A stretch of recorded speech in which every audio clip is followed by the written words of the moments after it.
উচ্চ মাধ্যমিক শিক্ষা সংসদ আয়োজিত অনলাইন টিউটোরিয়াল ক্লাসে সবাইকে স্বাগত। আমি সংহতি মজুমদার, বেলঘুরিয়া যতীন দাস বিদ্যা মন্দির ফর গার্লস স্কুলের ভূগোল বিষয়ে সহশিক্ষিকা।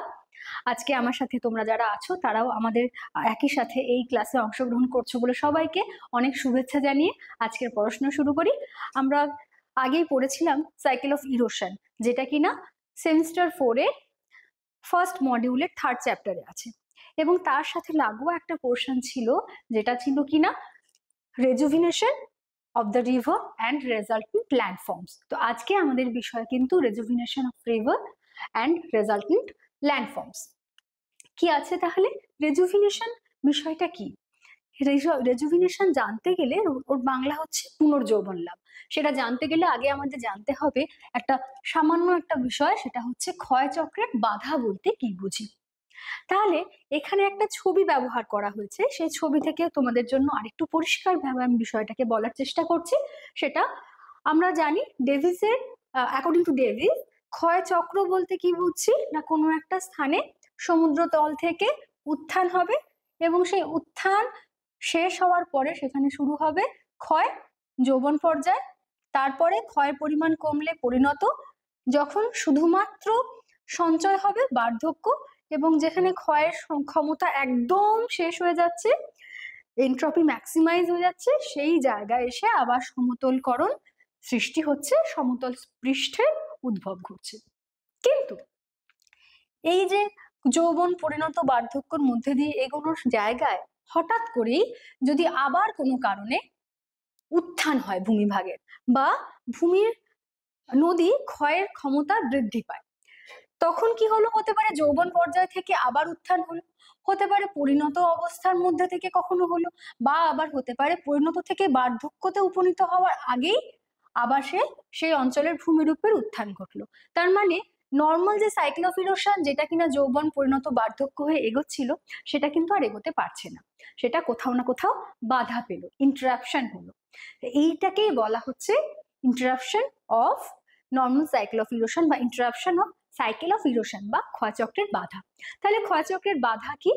ডেভিসের মতে কোনো অঞ্চলের ভূমিভাগের উত্থানের পরে যৌবন পরিণত বার্ধক্য পর্যায়ের মধ্যে দিয়ে যখন দীর্ঘ সময় নিয়ে পৌঁছচ্ছে বার্ধক্য অবস্থায়, সেই সময় পৌঁছানোর আগেই পুনরায় যদি ক্ষয় কাজ শুরু হয়, তখন সেটাকে বলা হচ্ছে ক্ষয়চক্রের বাধা, মানে ক্ষয়চক্র সম্পন্ন হতে পারলো না। ক্ষয়চক্রের বাধার ফলে এই যে বললাম পুনরায় উত্থান হচ্ছে, তাহলে উত্থান হলে কি হবে? এমজিএইচ এর মধ্যে এইচটা আবার বেড়ে যাবে। এইচটা বেড়ে যাওয়ার ফলে কি হবে? এমজিএইচ টোটালটাই বেড়ে যাবে। টোটাল এমজিএইচ বেড়ে যাওয়া মানে কি হলো? নদী আবার ক্ষয়ের ক্ষমতা বেড়ে গেল। নদীর ক্ষয়ের ক্ষমতা বেড়ে যাওয়ার জন্য তখন সেইটাকে বলা হচ্ছে নদীর পুনর্যৌবন লাভ। এবারে কি বলছে যে একটা ধারণা, তোমাদের যখন নর্মাল সাইকেল অফ ইরোশন পড়ছিলে তখন আমরা পড়েছিলাম গিলবার্টের দেওয়া একটা ধারণা, সেটা হচ্ছে পর্যায়িত ঢাল, যেটা যখন আমরা পরিণত পর্যায়ের মধ্যে দিয়ে যাচ্ছিলাম ডেভিসের তত্ত্বে, তখন আমরা পর্যায়িত ঢাল সম্পর্কে একটু পড়েছিলাম। সেই বিষয়টা তোমাদেরকে আরেকবার একটু মনে করিয়ে দেওয়ার জন্য এখানে রেখেছি। পর্যায়িত ঢাল বলতে কি হলো না, যখন ক্ষয় বা সঞ্চয় কোনোটাই সেভাবে হবে না, একটা বহনের মধ্যে দিয়ে খুব নিম্ন মানের বা ধীর গতিসম্পন্ন বহন কাজ শুধুমাত্র চলবে, তখন সেটাকে বলা হয় পর্যায়িত ঢাল। ওই ঢালটাকে বলা হচ্ছে পর্যায়িত ঢাল। আর নদীটাকে বলা হচ্ছে, নদী যখন এই স্টেজের মধ্যে দিয়ে পেরোবে তখন তাকে বলা হবে পর্যায়িত নদী। জি কে গিলবার্ট 1876 সালে প্রথম এই সম্পর্কিত ধারণাটা আমাদের সামনে এনে দিয়েছিলেন। গ্রেড, উনি যে শব্দটা প্রথম ব্যবহার করেন গ্রেড, এবং এই গ্রেড অবস্থায় আসাটাকে গ্রেডেশন বলেছিলেন। তো পর্যায়িত নদী, তাহলে পর্যায়িত নদী তোমাদের বললামই, এমন একটা নদী যেখানে ক্ষয় বহন সঞ্চয় প্রক্রিয়ার মাধ্যমে দীর্ঘদিন ধরে একটি সমতল ভূমিরূপ তৈরি হবে। ওটা বোঝানোর জন্য তোমাদেরকে এখানে দুটো ছবি দেখানো হয়েছে। দেখো, এখানে বোঝানো যাচ্ছে যে এখানে ক্ষয়ের পরিমাণ তেমন বেশি না, এবং সঞ্চয় যে খুব বেশি হচ্ছে তা না, মূলত এখানে খুব ধীর গতিতে একটা পরিবহন কন্টিনিউয়েশনটা চলছে। আর তার পাশেই একটা দেওয়া হচ্ছে যেটা গ্রেডেড নয়, আনগ্রেডেড। কেন? দেখো এখানে একটা ওয়াটারফল দেখতে পাচ্ছি, তার মানে এখানে ভূমিরূপের মধ্যে ক্ষয়ের পরিমাণ নিশ্চয়ই বেশি। ওয়াটারফল কোন কোন ক্ষেত্রে গঠিত হয়? নদীর যৌবন পর্যায়ে। যৌবন পর্যায়ে আছে মানেই এখানে ক্ষয় করছে। তাহলে এখানে কিন্তু পর্যায়িত ঢাল বা পর্যায়িত নদীর অবস্থান লক্ষ্য করা যাচ্ছে না, এখানে দেখা যাচ্ছে। এই দুটোর মধ্যে পার্থক্য বোঝানোর জন্য এটা রাখা হয়েছে।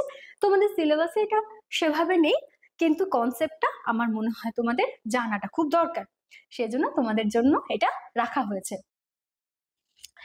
এবার তাহলে ক্ষয়চক্রের বাধা কি কি ভাবে হতে পারে? আমরা বললাম যে ভূমিরূপের উত্থান, সবসময় যে ভূমিরূপের উত্থানের জন্য ক্ষয়চক্রের বাধা পড়ছে, নতুন ভাবে পুনর্যৌবন লাভ পাচ্ছে নদী, তা কিন্তু নয়।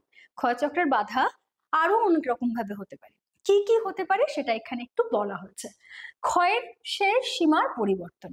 তাহলে আমি যদি ধরে নিচ্ছি যে আমার ক্ষয়ের শেষ সীমা তোমাদেরকে আবারও বলবো, যদিও এটা যদি আমার ল্যান্ডফর্ম হয়,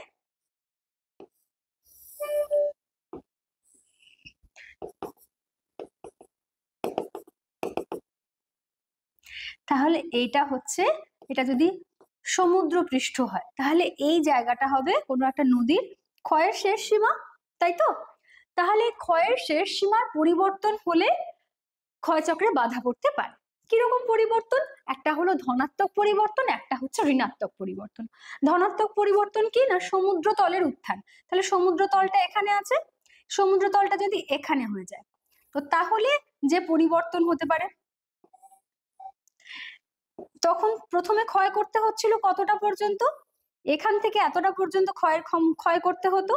এখন সমুদ্রতল এখানে হয়েছে, মানে নদী এখানে অব্দি আসলেই হবে, এইটুকুনি ক্ষয় করতে হবে, নদীকে কিন্তু আর এখান পর্যন্ত ক্ষয় করতে হচ্ছে না।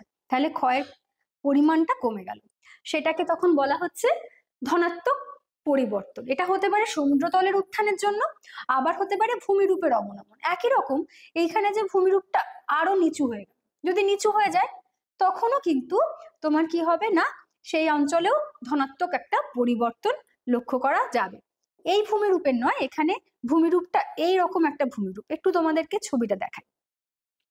ভূমিরূপের অবনমন বলতে কি বুঝবো? ভূমিরূপের অবনমন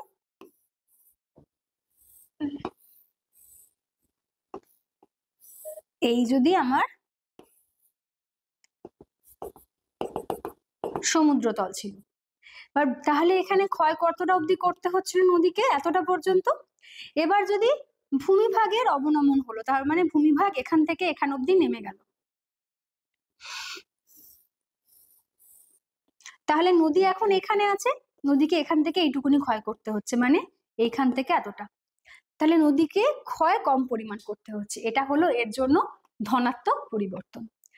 ঋণাত্মক পরিবর্তন বলতে কি বুঝছি?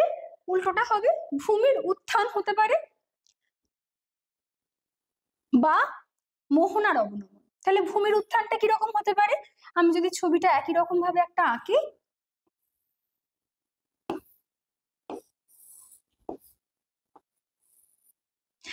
এরকম জায়গাতে সমুদ্র সমতলটা ছিল। এবার যদি ভূমির উত্থান হয়, তাহলে এখান থেকে যে ভূমিটা ছিল সেই ভূমিটা আরো বেশি উত্থিত হয়ে গেল, তাহলে নদী যেখানে এতটুকুনি ক্ষয় করতে হচ্ছিল তাকে আরো বেশি ক্ষয় করতে হবে। এইটা হয়ে গেল নেগেটিভ পরিবর্তন, ঋণাত্মক পরিবর্তন। এছাড়া কি হতে পারে? একটা স্থিতিশীল পরিবর্তন। সেটা কিরকম না, না ভূমিভাগ উত্থান হলো, না ভূমিভাগ নামলো, না সমুদ্রতল উত্থান হলো, না সমুদ্রতল নামলো। তাছাড়াও কিছু হতে পারে, কিরকম না, নদীর বোঝার পরিমাণ যদি কমে যায়, মানে সিল্টের পরিমাণটা যদি কমে যায় কোনো কারণে, তাহলে কি হবে? জলের গতিবেগ বেড়ে যাবে, তাহলেও নদীর ক্ষয়চক্রের ক্ষেত্রে আবার পুনর্যৌবন লক্ষ্য করা যাবে। অধিক বৃষ্টিপাত যদি হয়, একই রকম মাস অফ ওয়াটার বাড়ছে, মানে অধিক পরিমাণ ক্ষয় হবে। নদী গ্রাস হয় যখন, নদী গ্রাসের ফলেও কিন্তু মাস অফ ওয়াটার বাড়ার ফলে নদীর ক্ষয়ের ক্ষমতা আবার বাড়বে। নদী গ্রাস তোমরা জানো নিশ্চয়ই, যখন কোনো একটা, এই যদি ধরো এক অঞ্চলে এখানে একটা নদী রয়েছে, এই পাশে একটা নদী রয়েছে, এই নদীটা এই দিকে ঢালটা তুলনামূলক কম, এদিকে ঢালটা স্ট্রং। এই মস্তক ক্ষয় করতে করতে করতে করতে কোনোভাবে যদি এই নদীটাকে আয়ত্তে নিয়ে নিতে পারে, তখন এই নদীর জলটা, সমগ্র জলটা এইটা দিয়েই প্রবাহিত হবে।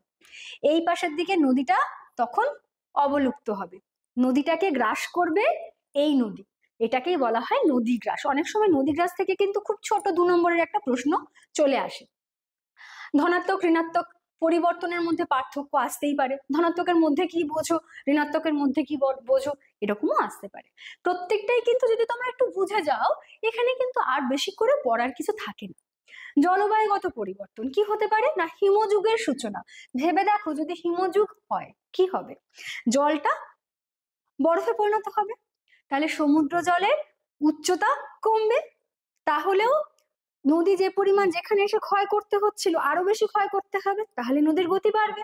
গতি বাড়ার জন্য সেখানেও আবার নতুন করে পুনর্যৌবন লাভ হবে। বৃষ্টিপাতের পরিমাণ যদি কমে যায়, বৃষ্টিপাতের পরিমাণ কমে গেলেও নদীতে জলের পরিমাণ কমবে, সমুদ্র জলের পরিমাণ কমবে। মাস অফ ওয়াটার যেই ওখান থেকে কমে যাচ্ছে, তার ফলে কি হবে, হাইটটা বেড়ে যাবে। যেখানে অবধি ক্ষয় করার দরকার ছিল, জলতল কমে গেছে সমুদ্রে, তাহলে অনেক বেশি ক্ষয় করতে হবে।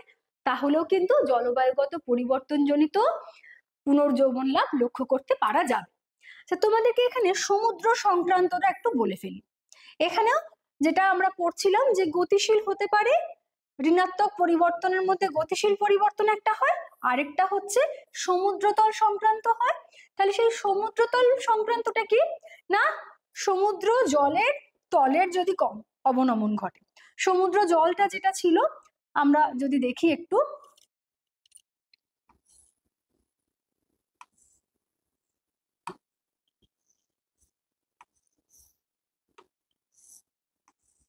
এখানটা সমুদ্র জল ছিল, এবারে সমুদ্র জল তলটা এই পাশের দিকে কমে গেল, তাহলে এখান পর্যন্ত নদীকে ক্ষয় করতে হচ্ছিল।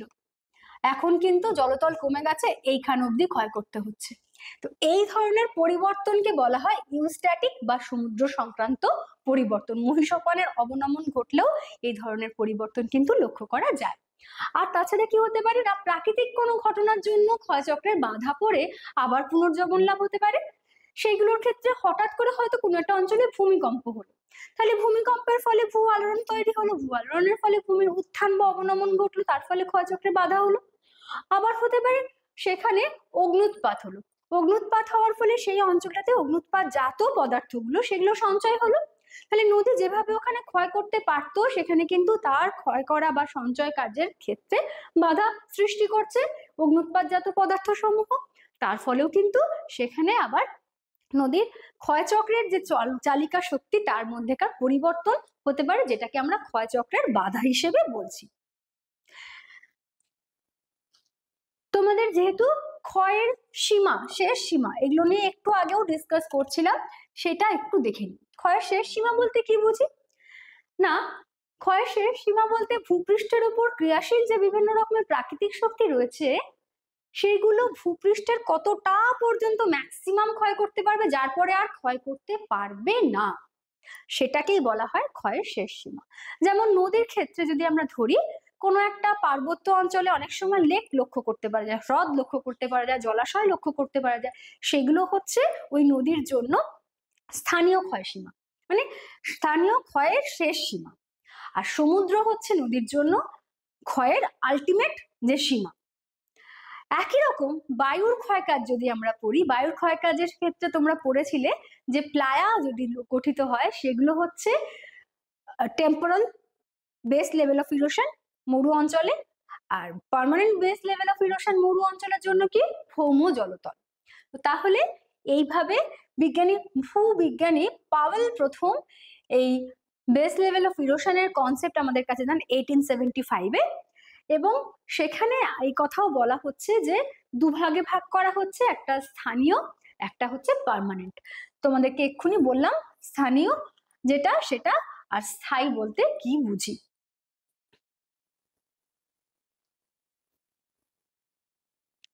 উইলিয়াম মরিস ডেভিসের তত্ত্বে কিন্তু এই স্থানীয় ক্ষয়সীমা এগুলো কিন্তু বারবার এসেছে। যখন আমরা পরিণত পড়ছি, বার্ধক্য অঞ্চল পড়ছি, তখন কিন্তু মরু অঞ্চলের ক্ষেত্রেই বলো, স্বাভাবিক ক্ষয় চক্রের ক্ষেত্রেই বলো, ক্ষয়ের শেষ সীমা শব্দটা বারবার এসেছে, তাই তাই হিসেবেই তোমাদের কিন্তু এটা আজকে রাখা।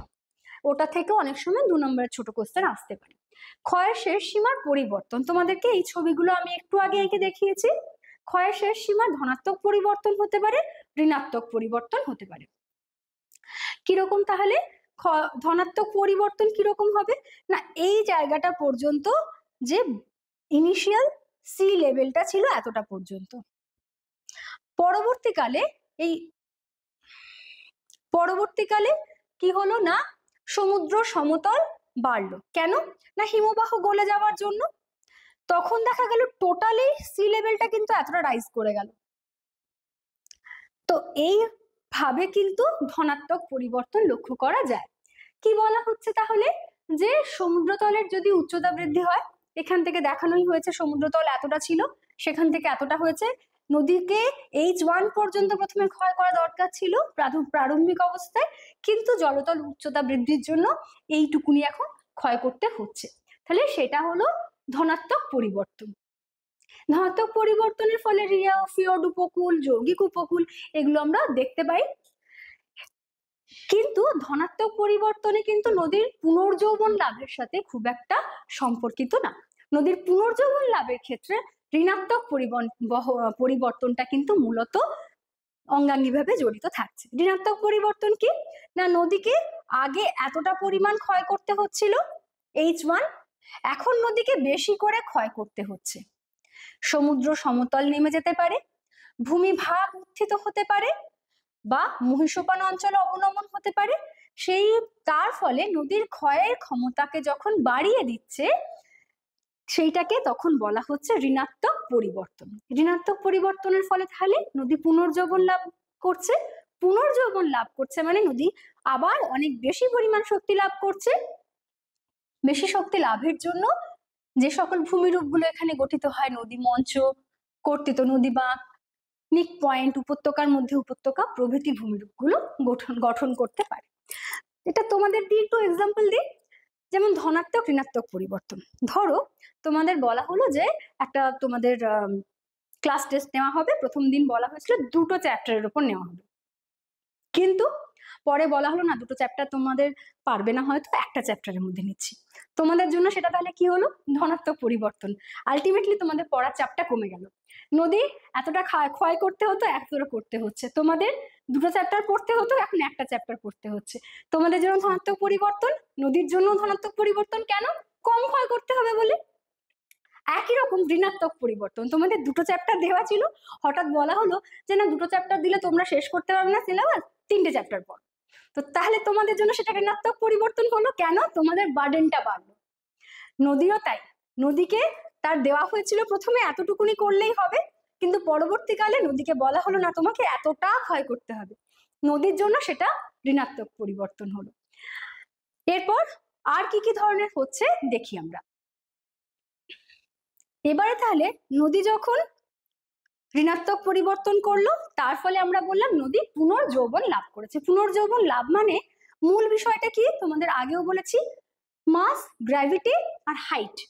যখন এটা বাড়বে তখনই নদী কিন্তু আবার ক্ষয়কারী শক্তিটা নদীর মধ্যে বাড়বে, নদী আবার যৌবন পর্যায়ে পৌঁছবে, পুনরায় যৌবন পর্যায়ে পৌঁছচ্ছে, তাই নাম হচ্ছে পুনর্যৌবন লাভ।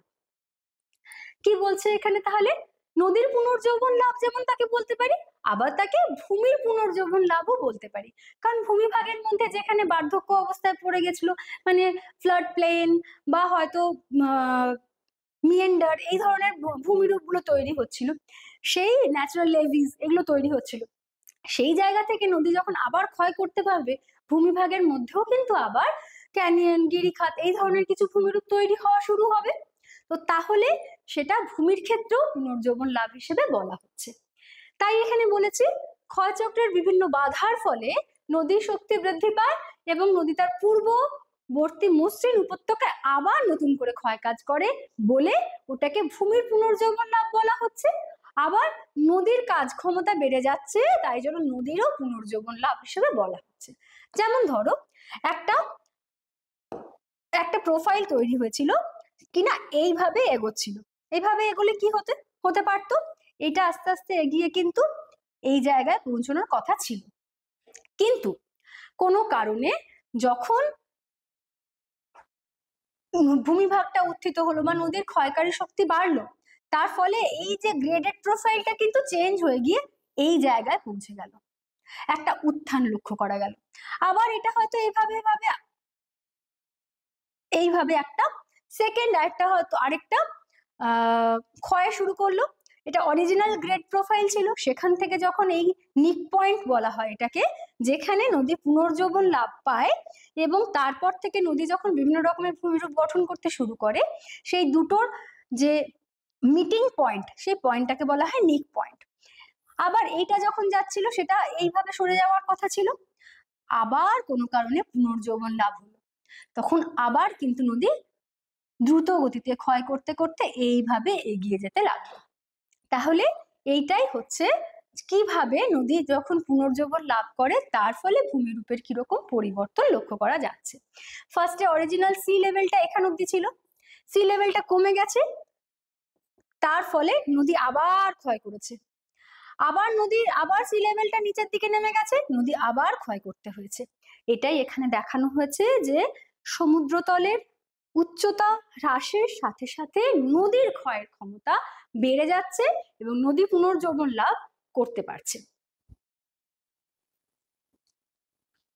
পুনর্জীবন লাভের মধ্যে আবার প্রকার তাহলে থাকছে কিরকম না, গতিশীল পুনর্জীবন লাভ।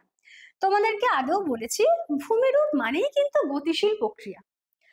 এমনকি আমরা যদি ভাবি যে ভূগোল মানেই কিন্তু একটা গতিশীল বিষয়, আমাদের প্রত্যেক সময় পরিবর্তন হচ্ছে।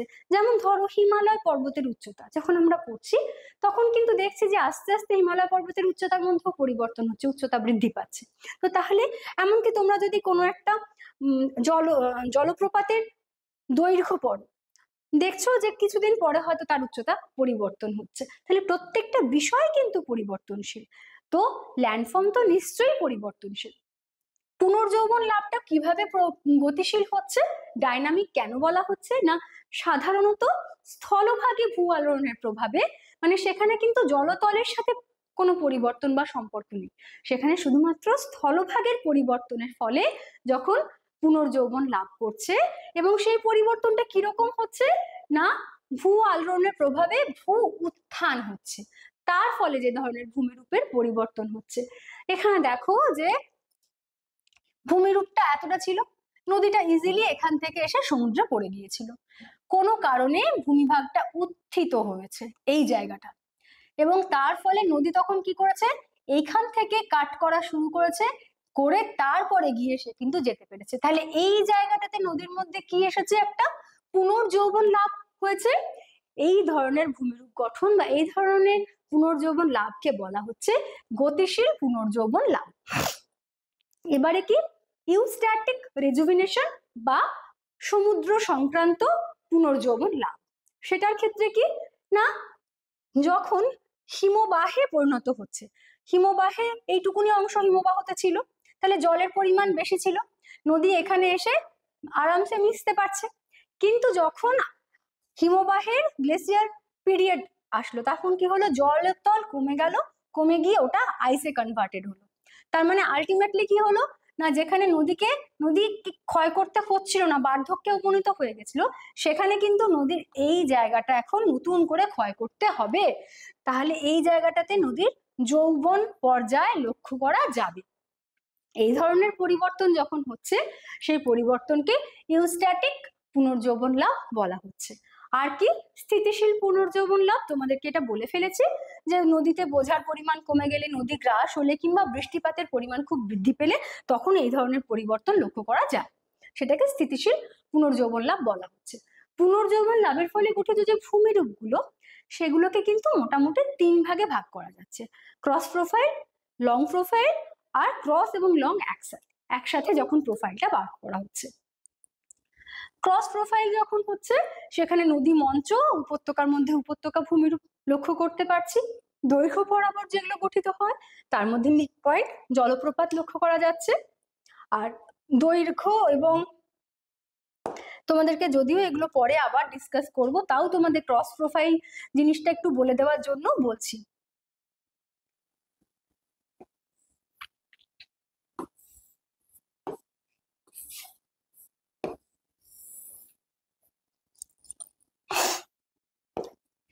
এইটা যদি বলি সেটা হচ্ছে পার্শ্বচিত্র বরাবর, মাঝ বরাবর, পেট বরাবর ধরে কেটে ফেললাম নদীকে তাহলে।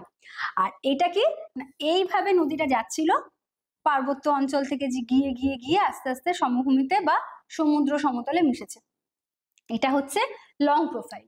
আর দুটো মিলিয়েই যে ভূমিরূপগুলো গঠিত হয় সেগুলোকে পার্শ্ব এবং দৈর্ঘ্য বরাবর ভূমিরূপের মধ্যে ফেলা হচ্ছে। বাট প্রত্যেকটা ভূমিরূপকে আলাদা আলাদা করে পেছনে ডিসকাস করছি। প্রথমে নদী মঞ্চ।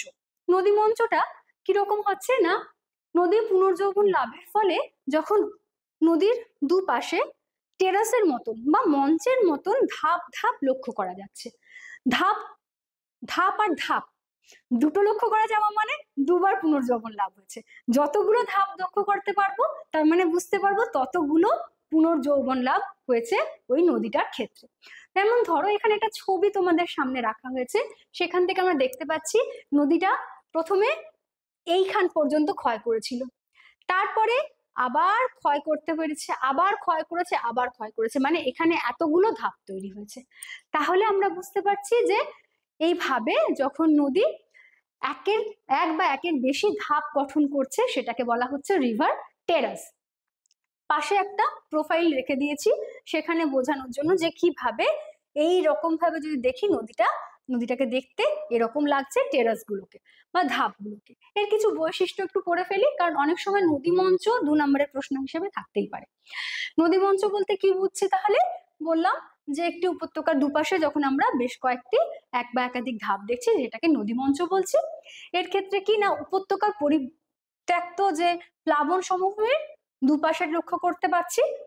আর যত উপরের দিকে যাব, এখান থেকে আমরা যত স্টেপ বাই স্টেপ উঠবো তত হচ্ছে প্রাচীন ভূমি দেখতে পাবো।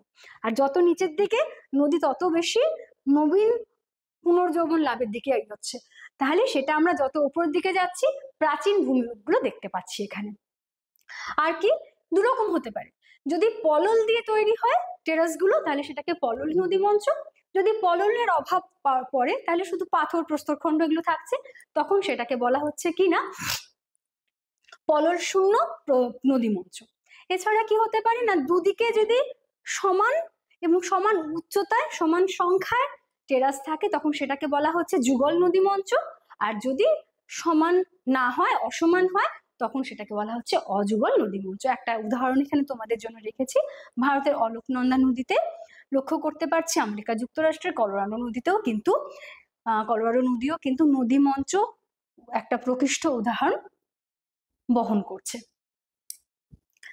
নদী মঞ্চের শ্রেণী বিভাগ। কটনের মত অনুসারে নদী মঞ্চ মূলত 2 রকমের হতে পারে। কি কি, একটা হচ্ছে ওই পেয়ার যেটা বললাম, দুদিকে সমান সংখ্যক এবং সমান উচ্চতার সদৃশ্য, আর দুদিকে অসমান যেমন এবং দুদিকে যদি উচ্চতারও অসাম্যত দেখা যায় তখন সেটাকে বলা হবে কি না বিসদৃশ্য বা অসদৃশ্য নদী মঞ্চ। তাহলে সদৃশ্য নদী মঞ্চের মধ্যে ছবিটা দেখলে তোমরা পরিষ্কার হয়েছো নিশ্চয়ই। দেখো সমান উচ্চতার এইটা যদি নদী হয়, দুদিকে এই মঞ্চটার উচ্চতা যেরকম, আবার একই রকম ভাবে পরের যে নদী মঞ্চ দেখো সেটারও কিন্তু একই রকম উচ্চতা লক্ষ্য করতে পারছি, তাই তো?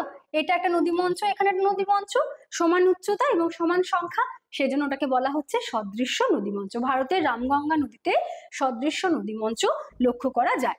এই নদী মঞ্চ তৈরির আগে নদী নিশ্চয়ই পরিণত বা বার্ধক্য অবস্থায় পৌঁছেছে, সেই জায়গাতে করার জন্য এখানে তখন শুধুমাত্র কিন্তু পার্শ্ব ক্ষয় লক্ষ্য করা যায়, এখানে সেভাবে নিম্ন ক্ষয় লক্ষ্য করতে পারছে না।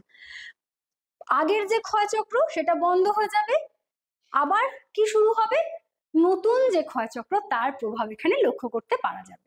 নতুন ক্ষয়চক্র যখন শুরু হবে তখন সেখানে কিন্তু অবভিয়াসলি নিম্ন ক্ষয় দেখা যাবে, কারণ যৌবন পর্যায়ে পৌঁছেছে।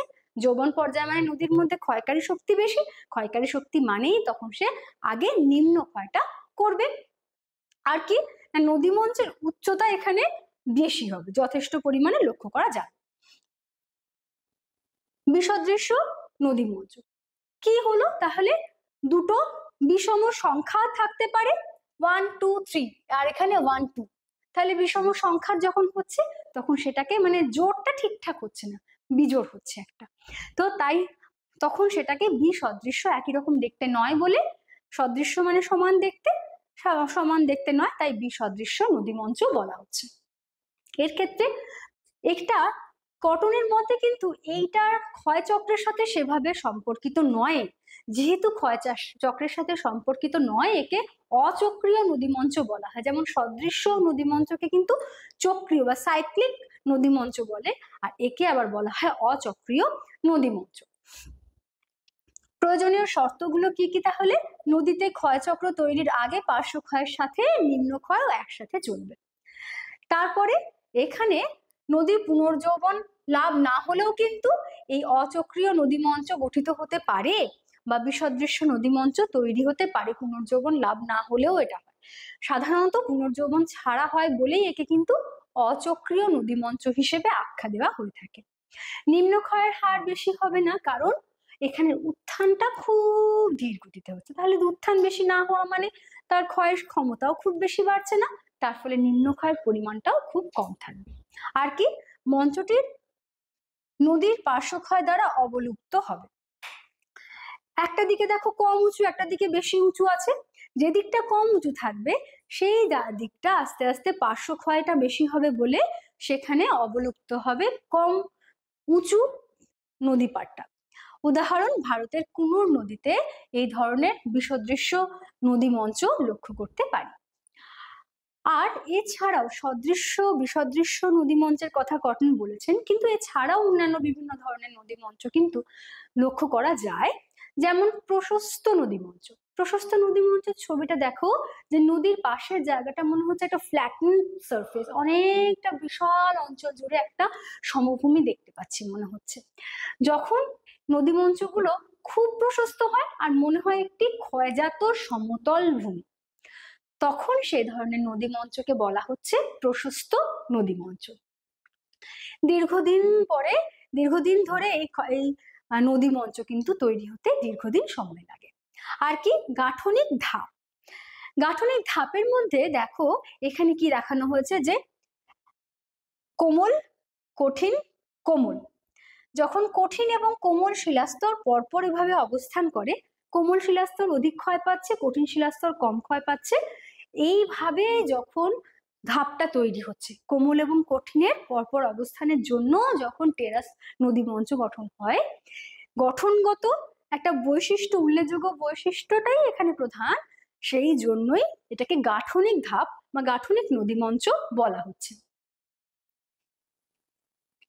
ক্ষয় ও সঞ্চয়জাত নদী মঞ্চ। নদী যখন তার বার্ধক্য অবস্থায় এসে পৌঁছচ্ছে, তখন নদী অলরেডি কি করেছে, সেখানে সঞ্চয় করে ফেলেছে। ওই সঞ্চয়ে আবার যদি কখনো পুনর্যৌবন লাভ হয়, তখন নদী সেখানে কাটও করবে, মানে ক্ষয়ও করবে, আর তার পাশেই নিয়ে গিয়ে সেটাকে ফিলও করবে, ভরাটও করবে। তাহলে নদী এখান থেকে ক্ষয় করছে, আবার তার পাশে ভরাট করছে, আবার ক্ষয় করছে, আবার পাশে ভরাট করছে। এইভাবে যে নদী মঞ্চটা গঠিত হচ্ছে, এটাকে কাট অ্যান্ড ফিল নদী মঞ্চ বলা যেতে পারে, বা ক্ষয় ও সঞ্চয়জাত নদী মঞ্চ বলা হচ্ছে। এবারে বলা হলো ঢালু মঞ্চ। ঢালু মঞ্চ কি? যখন দুদিকে অসমান পাড় বিশিষ্ট নদী মঞ্চ দেখা যায়, সাধারণত সেই ক্ষেত্রে কি হয় না, যেদিকে খুব কম ঢালযুক্ত নদী মঞ্চ থাকে, সেই নদী মঞ্চের দিকে রিভারটা আস্তে আস্তে পার্শ্ব ক্ষয় করে করে এগিয়ে যায় এবং ওই মঞ্চটাকে গিলে ফেলে, ওই মঞ্চের কোনো অস্তিত্ব আর থাকে না। তখন যে কম ঢালু একটা মঞ্চ লক্ষ্য করা যায় ওখানে, সেটাকেই বলা হচ্ছে ঢালু মঞ্চ বা স্লোপ টেরাস। তাহলে কি বলা হয়েছে, নদী কোনো মৃদু ঢাল বরাবর পার্শ্বক্ষয়ের দ্বারা কোনো একদিকে ক্রমশ গতিপথ যদি পরিবর্তন করে, সেদিকের মঞ্চটি অবলুপ্ত হয়ে যায় এবং অপর দিকের মঞ্চটি সংরক্ষিত থাকে। তাহলে এদিকটা ঢালু কম ছিল বলে এদিকটাকে অবলুপ্ত করেছে, এইদিকে কিন্তু এখনো ঢালগুলো বা স্টেপস গুলো রয়ে গেছে, সেই ধরনটাকেই বলা হচ্ছে স্লোপ টেরাস। এইগুলো তাহলে হলো নদী মঞ্চের প্রকারভেদ। তোমাদের নদী মঞ্চ এবং নদী মঞ্চের প্রকার হিসেবে 3 নম্বরেও আসতে পারে, আর নদী মঞ্চের ডেফিনেশন কিন্তু 2-এ আসতেই পারে। এরপরে হচ্ছে উপত্যকার মধ্যে উপত্যকা। এটা খুব ইজি, আর খুব দেখতে আঁকাটাও খুব সহজ এবং বোঝাটাও খুব সহজ। এই ধরো একটা ভূমিরূপ ছিল, একটা উপত্যকা ছিল। কোন উপত্যকাটা? প্রথম উপত্যকা দেখো এইরকম ভাবে একটা উপত্যকা ছিল, ঠিক আছে? সেখানে কোনো কারণে ভূমির উত্থান বা ভূমির উত্থান হলো, তাহলে তখন কি হয়ে গেল? এই জায়গা থেকে এই উপত্যকা পরিবর্তন হয়ে গেল, তখন এই পরিবর্তন হলো। পরবর্তীকালে আবার উত্থান হয়েছে, দেখো তখন উপত্যকা এই পরিবর্তন হয়েছে। তাহলে ছবিটা কিরকম হয়েছে?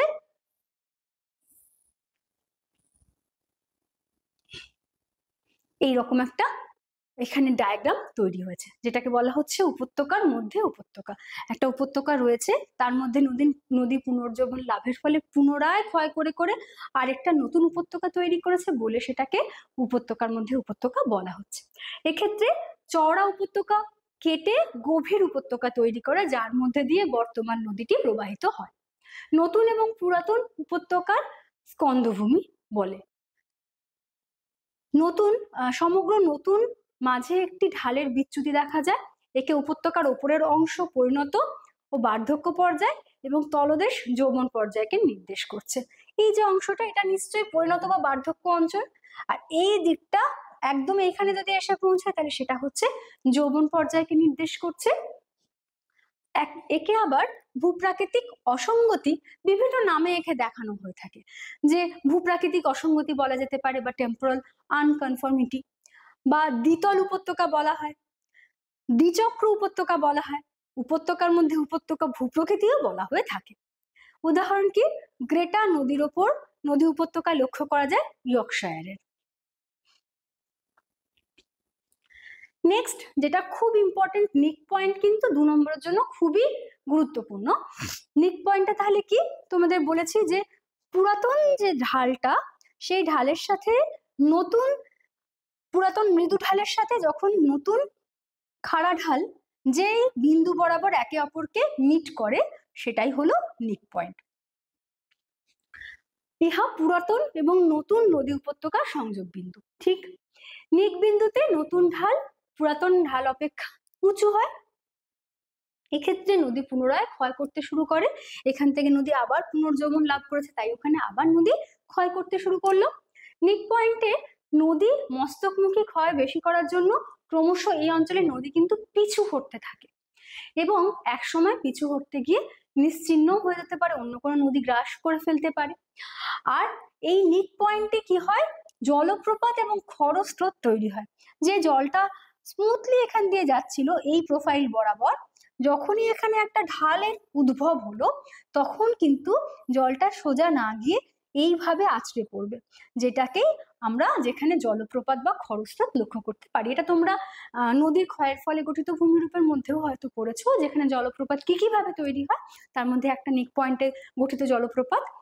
উদাহরণ হিসেবে ঝাড়খণ্ডের সুবর্ণরেখার হুড্রু জলপ্রপাত এবং মধ্যপ্রদেশের নর্মদার উপরে ধোঁয়াধার জলপ্রপাত হলো নিক পয়েন্টের উদাহরণ। এখানে দেখো নিক পয়েন্ট তৈরি হয়েছে, তৈরি হওয়ার ফলে কিভাবে একটা জলপ্রপাত সৃষ্টি হয়েছে তা দেখানো হয়েছে। কর্তিত নদীবাগ। কর্তিত নদীবাগ কিরকম না, যখন নদী তার বার্ধক্য বা পরিণত অবস্থায় পৌঁছে যায়, তখন নদী তো রীতিমতন ভাবে সাইনাস কার্ভ নিয়ে এগিয়ে যায়, তাই তো? সাইনাস কার্ভ নিয়ে এগোতে এগোতে এইভাবে এগোচ্ছে, এই এগোতে এগোতে এইভাবে এগোচ্ছে, এগোনোর সময় যখন আবার পুনর্জীবন লাভ করে, তখন এই পথেই এগোচ্ছে, কিন্তু এগোনোর সাথে সাথে সেখানে নিম্ন ক্ষয়টা খুব দ্রুত গতিতে করছে, তার ফলে খাড়া একটা ঢাল লক্ষ্য করতে পারছি। সেটাকেই বলা হচ্ছে কর্তিত, মানে কাটা হয়েছে, কর্তিত নদী বাঁক বা খোদিত নদী বাঁক। কলোরাডো নদীর গ্র্যান্ড ক্যানিয়নের হর্সো বেন্ড, এই হর্সো বেন্ডটা একটা অদ্ভুত আশ্চর্যের মতো বিষয়। এখানে প্রায় 360 ডিগ্রি, যদি এই এই যে হর্সো বেন্ডটা দেখতে পাচ্ছ, এখানে ছবিটা ওই জন্য রেখেছি, এটা গ্র্যান্ড ক্যানিয়নেরই ছবি। প্রায় 360 ডিগ্রি অ্যাঙ্গেলে এই একটা বেন্ডটা তৈরি হয়েছে। তো সেটাই হচ্ছে একটা কর্তিত নদী বাঁকের প্রকৃষ্ট উদাহরণ। কর্তিত নদী বাঁকেও কিন্তু বিভিন্ন রকম হয়। কিরকম? ওই একই রকম না, একই রকম নয়, তার উপর নির্ভর করে মূলত দুভাগে ভাগ করা হয়েছে, সম খাড়া পরীক্ষা বিশিষ্ট, অসম খাড়া পরীক্ষা বিশিষ্ট। তো তাহলে এই ছবি দুটোর মাধ্যমে দেখো বোঝা যাবে যে সমান খাড়া যদি থাকে, নদীর দুপাশের যে মিয়েন্ডারটা সমানভাবে খাড়া থাকলে তাদের মধ্যে সামঞ্জস্য যখন থাকে, এখানে এ এবং বি বরাবর যে প্রস্থচ্ছেদটা সেইটাকে ছোট্ট করে এঁকে দিয়েছি। একই রকম এইখানেরও যে অসম খাড়া বিশিষ্ট যেখানে, তারও এ আর বি থেকে একটা প্রস্থচ্ছেদ ছবি অঙ্কন করা হয়েছে। এখানে দেখো তাহলে দুদিকে প্রায় সমান খাড়া, আর এদিকে কিন্তু খাড়া বেশি, এদিকে মৃদু বেশি ঢালটা। তো এই রকম সমখাড়া বা অসমখাড়া বা পরীক্ষা বিশিষ্ট মিয়েন্ডার বা কর্তিত নদী বা লক্ষ্য করা যেতে পারে। আর কি সদৃশ শীর্ষদেশ, নদী যখন অগ্রসর হওয়ার ফলে যখন প্রায় পরিণত অবস্থায় পৌঁছেছিল, তখন জলবিভাজিকাগুলো বিস্তৃত অবস্থায় হয়ে গেছে।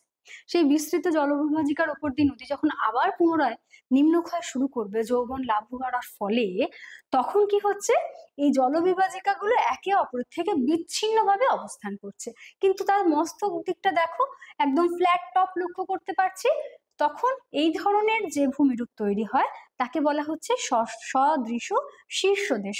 পুরোটাই তো একসাথে ছিল, পুরো একটা জলবিভাজিকা ছিল, সেটা আস্তে আস্তে ডাইসেক্টেড হয়ে গেছে, ব্যবচ্ছিন্ন হয়ে গেছে, হয়ে সে কিন্তু তাহলে তাদের মস্তকের উচ্চতা সমান হয়ে যাচ্ছে, সেই জন্য একে বলছে সদৃশ শীর্ষ দেশ। আর কি ভূমিরূপ লক্ষ্য করতে পারছি, বেল্টেড আউটক্রপ। আউটক্রপ মানে যেটা হচ্ছে উন্মুক্ত অবস্থায় আছে, বেল্টেড মানে একই ধরনের একটা অংশকে যদি আমরা একটা বেল্ট হিসেবে যেমন বলি, তো সেটা এখানে বোঝানো হচ্ছে। মূলত একনত ভূমি, যেখানে একনত মানেই কিন্তু আমরা ধরে নিই যে সেটা হচ্ছে সমুদ্রের দিকে নত অবস্থায় আছে।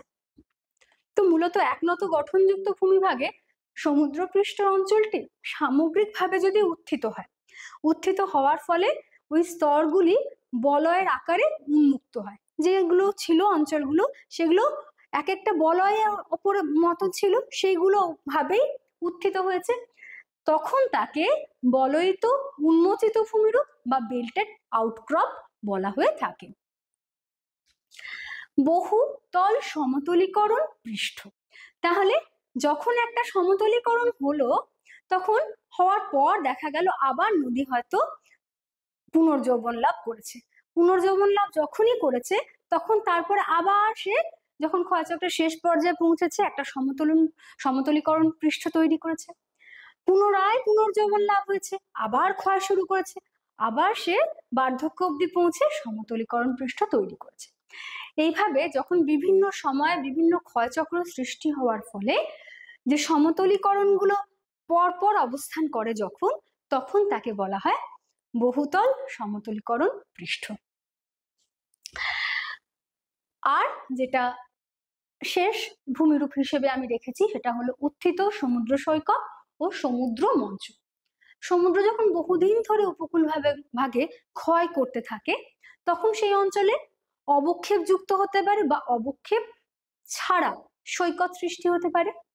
তো সেখানে যদি মঞ্চের উচ্চতা কোনো কারণে যদি 50 মিটারের কম হয়, তাকে উত্থিত সমুদ্র সৈকত, আর যদি 50 মিটারের থেকেও বেশি হয়, তখন তাকে কিন্তু সমুদ্র মঞ্চ বলা হয়ে থাকে। উদাহরণ, গ্রেট ব্রিটেনের দক্ষিণ এবং পশ্চিম উপকূলে উত্থিত সমুদ্র সৈকত লক্ষ্য করা যায়। তাহলে এই ছিল তোমাদের interruption of relief, interruption of cycle of ইরোশনের যে সকল ভূমিরূপগুলো।